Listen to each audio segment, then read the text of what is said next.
All right, the next setup. This is going to be from C9 and version 1. It's going to be for the qualifying bracket to qualify for Iceland.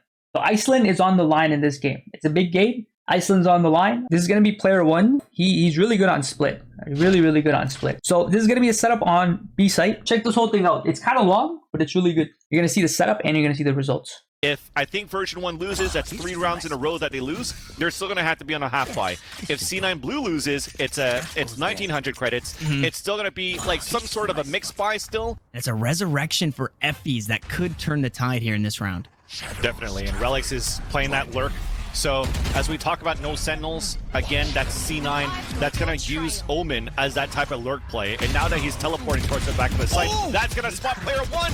He didn't actually clear the back of the site. That's crazy.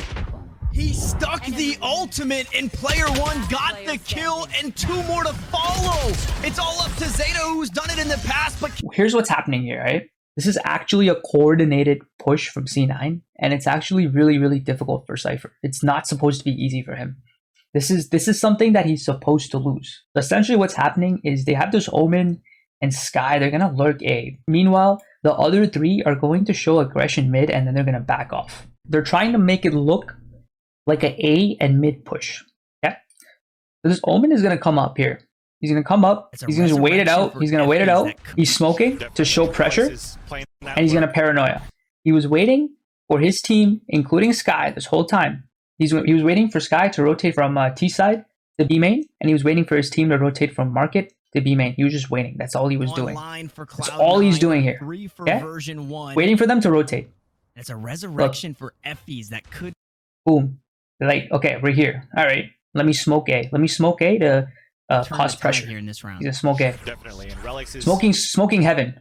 Paranoia. So as we spray, random spray. What does this do? It mimics a big A push, massive A push. Okay. Talk about no sentinels. What does he do? Tellies, TPs. Yeah, TP to the back of B site. Look where his whole team is. Look where his whole team is. All 4 are in B main in garage. Cypher is alone on site. He's gonna TP behind Cypher over here. Look where all of version 1 is. Jet is heaven alone. There's 3 people on A site. This strat has worked to perfection. They've done a great job here. Again, that's C9. That's gonna use Omen. These guys are in B main. This Jet is dashing. He's gonna dash into the smoke. That type of lurk play. Omen probably would have been better, maybe canceling it out. But honestly, this is something where even if he kills the Omen, someone else is supposed to kill the Cypher. You're supposed to get the trade out. The Raze is coming in. The Jet has already entered the site. There's Sky stuff coming at this guy. This guy is supposed to be toast. This is supposed to be easy clap for C9. And now that he's teleporting, gets a pick there. Gets a pick there. Jet tries to updraft to get on this thing, or maybe get intel, but she drops down, gets into the dart wire that you saw at the beginning of the round, the dart wire. He also had a wire, as you saw, on the garage can, right? But that garage can wire got destroyed because the Jet dashed on the site. But the dart wire was still up, so he gets into the dart wire. He's gonna wallbang this Jet. So this was semi big brain. It was good aim, but it was also good setup. Okay, so he's gonna get the pick on the 2 people. Omen, Raze, wallbang the Jet. This cage goes up. What does that do? It delays the push. It gives him time. Gives his team time to rotate from CT spawn all the way to B site. Clear the back of the site. That's crazy. He gets the pick. This guy wrapped around from pillar. He gets the pick. But it's too late. He's already done his job. He got his. In Hiko's words, he got his. The first few setups are going to be from the G2 and Heretics game. It was qualifiers for Iceland. This was about 2 weeks ago. G2 would go on to win this, but one of the main reasons they won this was because they won this split map right over here. And the reason they won the split map was mostly because of G2 Pith over here. He carried G2 on CT side on split, which gave them room to make errors on the T side. So this first clip is of him setting up the tree wire.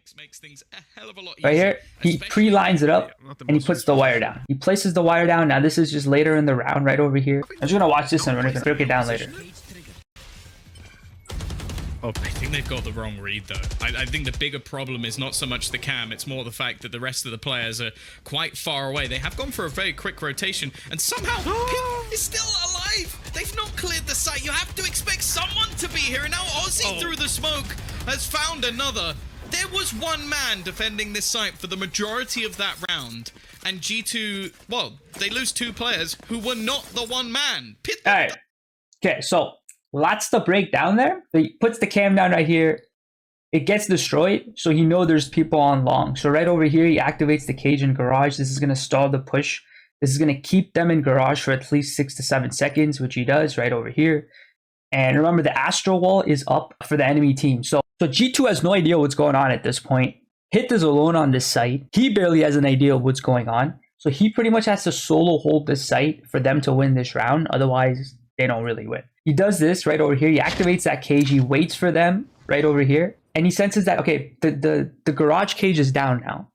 So he needs to stall that push so the enemy doesn't get around pillar. So he's going to activate this other cage right over here, right there. So this gives him time to stall out those 2 enemies that are coming up long right over there. So this way he could deal with anyone coming from around pillar. Because remember, his team has no information. They don't know what's going on. So he expects someone to at least on heaven on rafters right now.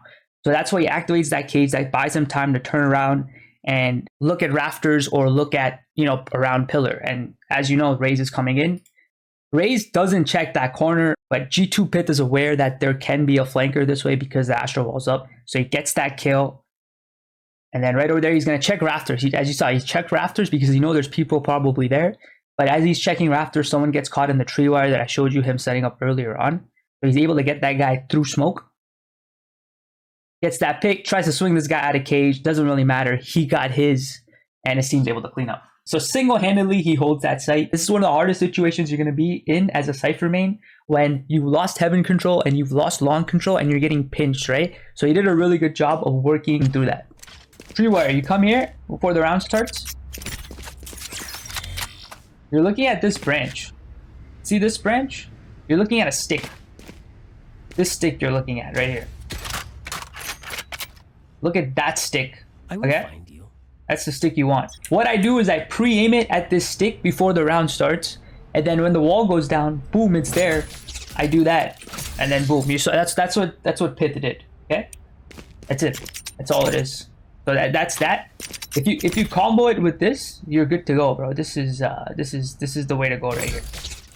This is my go-to setup a lot of times. Okay, so that's that. Only one wire. Yes, he only had one wire because if you look at the top left right now, the other wire he placed in vents. This is a very common wire for most pro ciphers to place because it lets his team know if the enemy team is going to go from mid to vents to A. So that wire right there is strictly an information wire. You place that wire in vents strictly for information. This next clip over here is the same type of clip, all right? He's Pith is on B again. He doesn't. If you look at the top left, he doesn't have the wire on long. He has the wire in heaven, and he has the wire in vents. So it's a mid information setup. If you look at his positioning, it's also different compared to previous setup. Instead of playing on B side behind that pillar, he's playing on rafters on B side, which is a really good position, and you guys are going to see why. So let's just take a look, and I'll break it down further after this clip ends, right? So just take a look. That they can't take. They haven't got a Jet or an Omen to go up above it. Mixwell in heaven. He wants to re-peek for more. Nuki and Rubino holding for it, though. Even Lowell joining the fight and popping a slow, but this time it's Pith that initiates. Mixwell's leaving him, but they're not ready for him to still be there. Pith in with the double, looking for more. Lowell is tagged up and in trouble down below. His teammate not able to help as Pora sits behind the cage. It'll fade away, but so will he as G2 get a flawless round. So what's happening here is they have like a two-man setup between Mixwell and Pith. Mixwell plays right at this stair location. Pith's going to play on rafters. Essentially, the plan is, okay, Mixwell's going to bait right over here. Mixwell's going to bait. This is a good place for Raze to play because remember, you can, as the enemy's coming on site, you can nade off that wall, right? So you can nade off that wall, and then right here, Mixwell's going to start baiting. Actually, I just missed it. I missed it right here. So he's baiting right here. He's able to get a kill. The goal isn't really to get a kill. If he can get a kill, great. He got his pick. He got his. He's going to move out. The enemy knows there's a guy stairs. He acts as bait. So he's just going to jiggle peek this. There's two people right now. They're focused on the stair location. Okay, this is great. He did his job. Now watch. Boom. He's going to swing now. He did his job. He acted as bait. They're all focused on that stair area. Pitt's playing this rafters area. Boom, he's going to swing. He's going to get the pick on the raise, and he's going to get way more. He's going to get way more. He's going to get him. He's going to get breach. Okay, right here. All right, so he gets this pick, right? He gets his pick. All right, now watch. Right here, if you look at him, he's going to turn around and he's going to activate the cage at pillar. Right now, there's a cage at pillar. He's going to turn around and he's going to activate it.